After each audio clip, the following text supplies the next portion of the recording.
speaking of a franchise that is trying to get itself out of shame, let's go to the Chicago Blackhawks. This is a team that is very rich in history, very rich in its tradition. Listen, it's got $7 million in projected cap space, 7.5. It's been a downtrend for these boys, though. I mean, you have the guys in the upper part of this roster making 10.5. You got Seth Jones making 9.5, which for him I thought was a little rich. And, you have Peter Mrazek and Stalik in net. Like, I don't see anyone besides Patty Kane. There's nobody here that's like, whoo, like, can't believe how talented he is. So, let's just start with the forwards. I mean, you got Jonathan Toews, who's the fossil of what he used to be. You got Patrick Kane, who's 92 points, is phenomenal, still one of the best players in the NHL. You have Andreas Athanasiou, 17 points in 28 games last season. You have Max Domi, who's a career underperformer. People always think they get more out of him. He had 39 points in 72 games. Tyler Johnson, 26 games played, only 7 points. I mean, there's just... Athanasiou, he's one of those guys, he's had better seasons, right? And you're hoping, as a Chicago fan, that he goes back to those days. He's only 28, so you're hoping he turns a corner here. I mean, he did better when he was younger, yes, but, at 28, you should be at your prime, or hitting your prime. So, hopefully he can make a step and get back on the right side of things. Max Domi is Max Domi, right? He's gonna go all out for you all the time. Yeah. But a lot of the guys on these contracts, this is their contract year. And for those that don't know, contract year means this is the last year of your contract. So you want to show out, so that way either the same team signs you for more money, or you get traded, or you sign for another team for more money, right? So you have a lot of guys that are in that particular situation. With this season coming up, so I mean, I expect them to be a little more, outgoing, a little more productive, a little bit more productive. Again, they have guys that are core players on this roster, and have never been more. This is their opportunity to do something different, so. Hopefully they can find a leg to stand on, and really make a change here in their culture. Yeah. I mean, I think it kind of comes down to it that, I mean, even their drafting wasn't great, and I think we should break down each draft of the team in another video. Mm-hmm. But I mean, their draft wasn't amazing, but I think Jonathan Toews is cooked. Patrick Kane's still Patrick Kane, but outside of a couple pieces. Now, mind you, this isn't a high bar, but I think they'll be better than Arizona. But I don't really see anything outside of that. I can hold a reunion for my high school hockey team with all of us out of shape, and we'd be more competitive than Arizona. Okay? I mean, that's facts. I mean, that was pretty much disrespectful. But let's get to the defense here.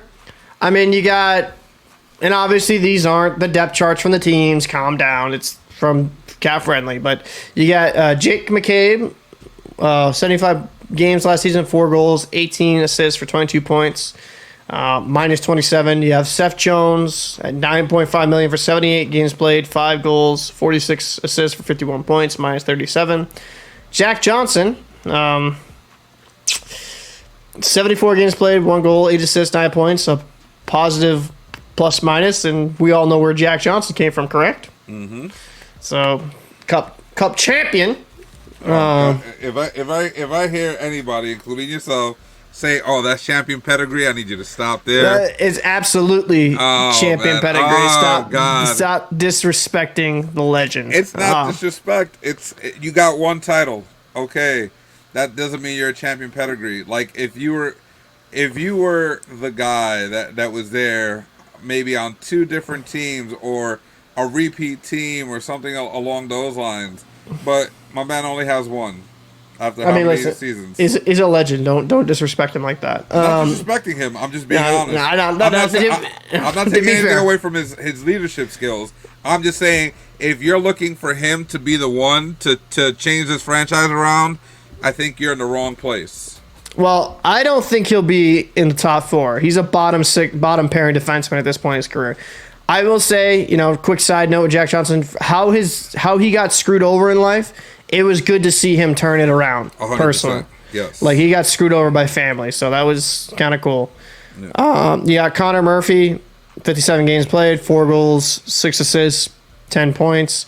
Riley Stillman, 52 games, 2 goals, 10 assists, 12 points. Caleb Jones, 51 games, 5 goals, 10 assists, 15 points. And, -8, -3 respectively. I mean, the best plus-minus on this team is Jack Johnson, but you played with Colorado, so I can't count that.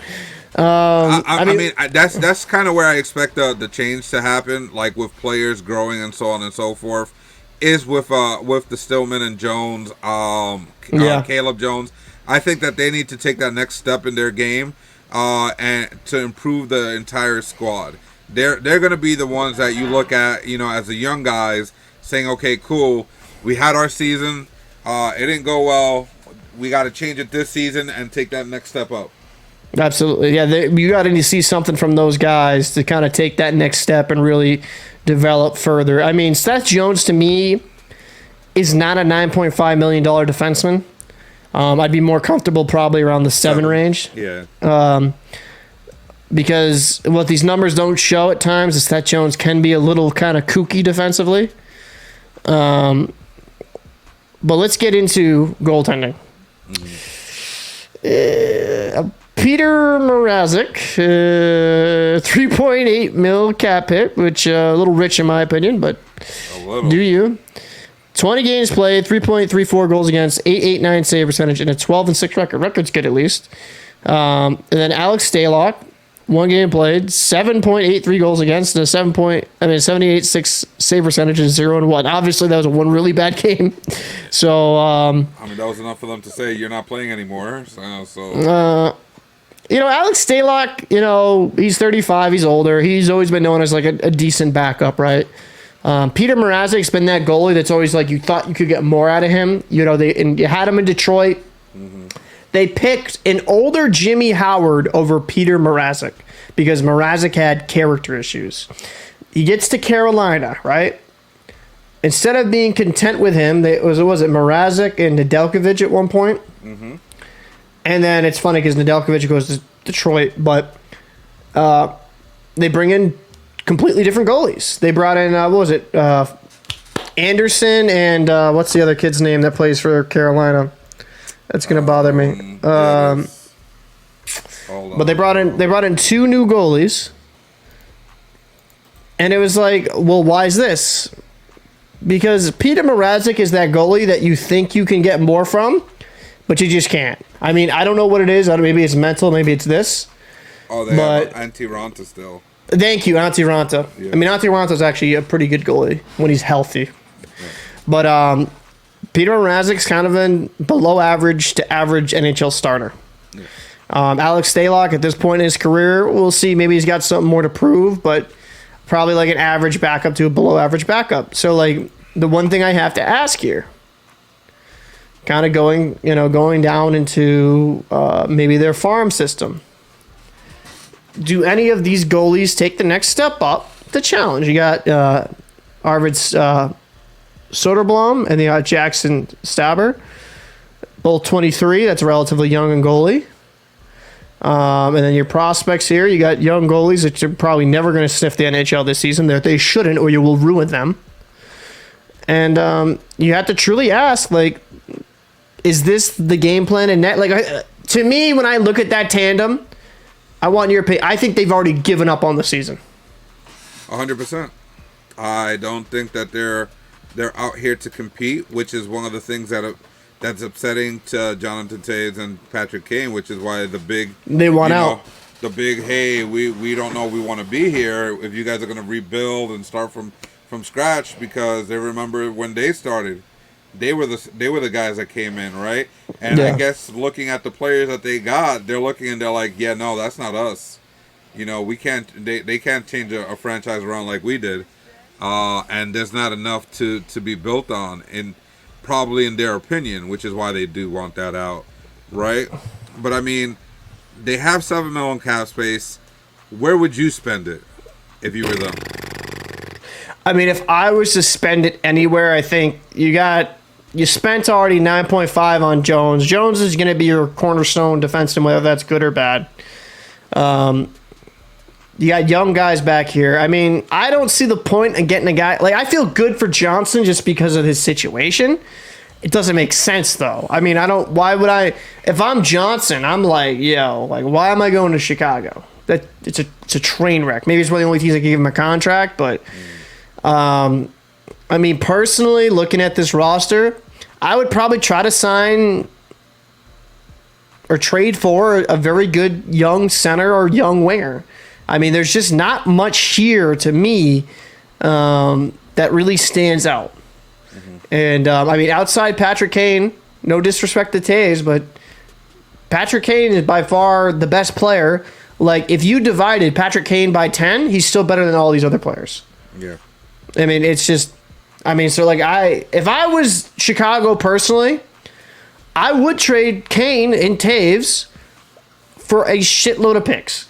Now, you're not going to get as much of a return on Toews because you'll have to absorb some of that contract, it's only 1 year, right?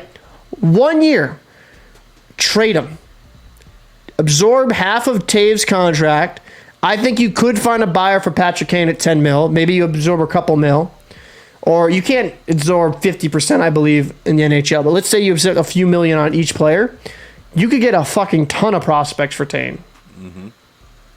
Toews, maybe a solid prospect or draft pick, but just rebuild. Rebuild, because there's nothing here that shouts to me even playoff contender. What are your thoughts? What would you do? I definitely would trade, even if it's one of those two guys. Definitely get some picks. Bear some of that wage, and know that next season is where you start the full rebuild. This season, I mean, with what you have, you're nowhere in a good place. But if you trade maybe for one or two prospects and a couple of draft picks, you might be in a much better position as you start your following year.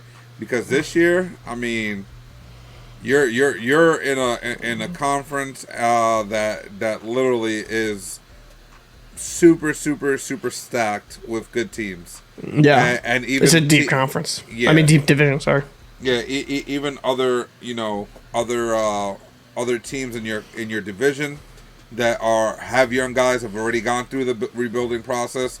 You're kind of late to the party. A lot of teams in the NHL have gone over that rebuilding structure over the past 2 or 3 years, and you are still stuck with two guys that carried you to a couple of championships from maybe a decade ago. So I think it's time to move on from not only them, give them the respect they're due, and maybe trade them to a contending team that may need their services.